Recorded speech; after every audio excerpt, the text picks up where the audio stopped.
See both crews there just tapping on one side. It's clearly that wind, what we saw, is causing a bit of swell for them.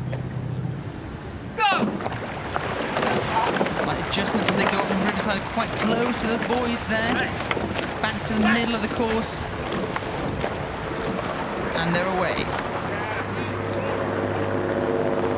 Interesting, both these boats are steered by their stroke men, so they're sitting closest to us. They've got the foot, and that is a really good place when you're on a straight lane course, because they can see really clearly. On a river course, when you don't know what's coming up, often you give the steer to the bow, because they're looking round and they can see what's going on. But look at here, there's the start, Jess. It's really good work here from this Cambridge crew. You're seeing a mixture of different experiences here. So this Riverside Boat Club crew here, the blue and the white stripes in Boston. They're all got jobs. They're all got. The stroke man's actually a pilot, but they really are got pedigree. They've trialled. They've been up there in the national system. They've got big ergos, I've been told. But they're racing against this slightly younger, if I dare say, Cambridge Roskilde Rowing Club. Yeah, it's really interesting. We've got huge experience of the Olympic trials just for the UK. We know exactly what happens when you go off for your long distance sculls and then start working your single and then seat racing. But the Riverside USA have got experience about what goes on in the US system. Lightweight double sculls they've been trialling, and my understanding of that system is they have one race. You turn up at the trials with your doubles partner, and those who win it get to go to contend for the Olympics, so then they'll get tested on the international. So these, it was Ashton Knight who came fourth in that scenario. So we've got some lightweights against some heavyweights, I think, here. Yeah, absolutely. You're seeing the Cambridge blue there as they're moving out. These guys have kind of just been thrown together, really. Quite a recent crew. Two of the members of this crew have been racing the blue boat this year. They've got together. Potential intermediate crew. Will they race again this year? We might not see it. This might be their icing on the cake for them for their season. And they're doing a good job here. Yeah, we'll see how they go on its visitors. We'll see where we go later on, and then it'll be back to Ely for them to do their long distance. And their minds, I'm sure, will be thinking about the Tideway in March. But right now we're here in July in Henley, and it's a little bit warmer. It's definitely got a course, and it's funny, as a boat race umpire, I go from being on the Tideway, which is so wide, and you stand there and you're thinking as an umpire, exactly where are you, where's the proper course, which crew would you warn, to when you come to Henley, where of course we have the course with these booms delineated. It's a very different experience, and it'll be a different experience for these athletes too. Yeah, I wouldn't say they've broken clear either, this crew here, as they're trying to get the ducks to move out the way ahead of their course. Riverside has strong members in that crew. The three men we're looking at there.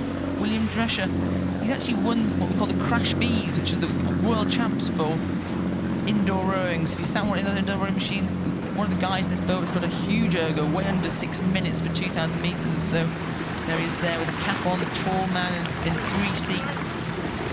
And you can see, you know, that those lungs, those legs that give you those big ergos, he's keeping them really efficient, really relaxed, really working. You can see mouths are open, these gentlemen are getting the air in, but they're staying in touch. And Cambridge are coming away a little bit. You can see them towards the centre of the course. No advantage for them doing that, really, apart from the fact that it might be boat race habit.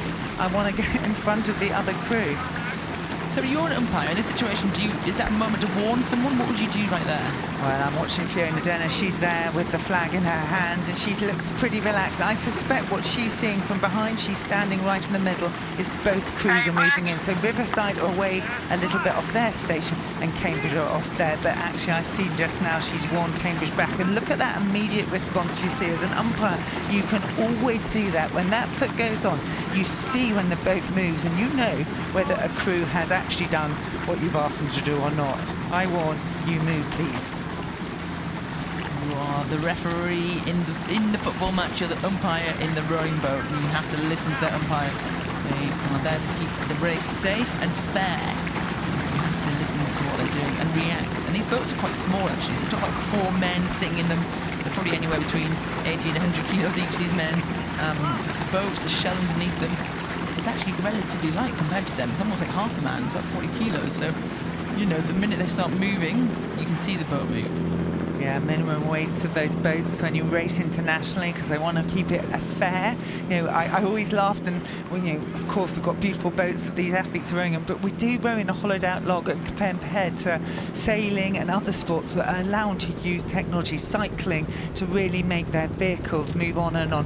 How rowing wants to do is make sure that everyone has the availability of the boat, so the athlete's skill is tested, not necessarily the boats as well.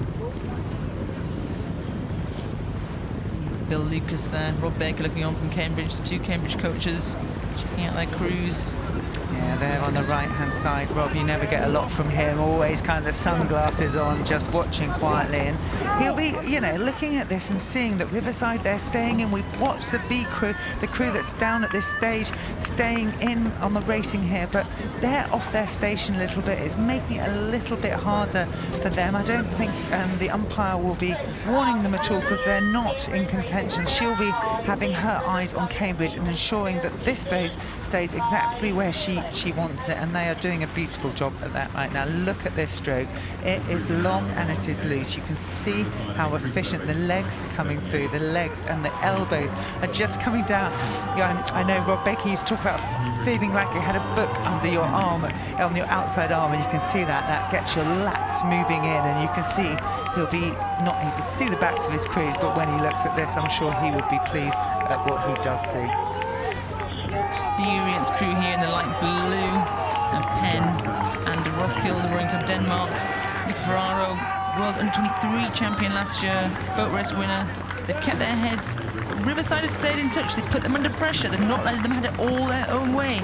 They're coming into the closing stages. And I think Cambridge Roskilde could almost take a breath. Great entry in their visitors this year. 16 boats. It's going to be a great contest. They hear that famous beep telling them to cross the line. Riverside watching there. The Cambridge, you can see yet again, they'll be pleased with that, but it has not been easy. They've worked, giving the cheers, giving the respects. This is such a respectful sport. That's a win in the Visitors Challenge Cup for Cambridge and Roskilde, or Riverside Boat Club USA.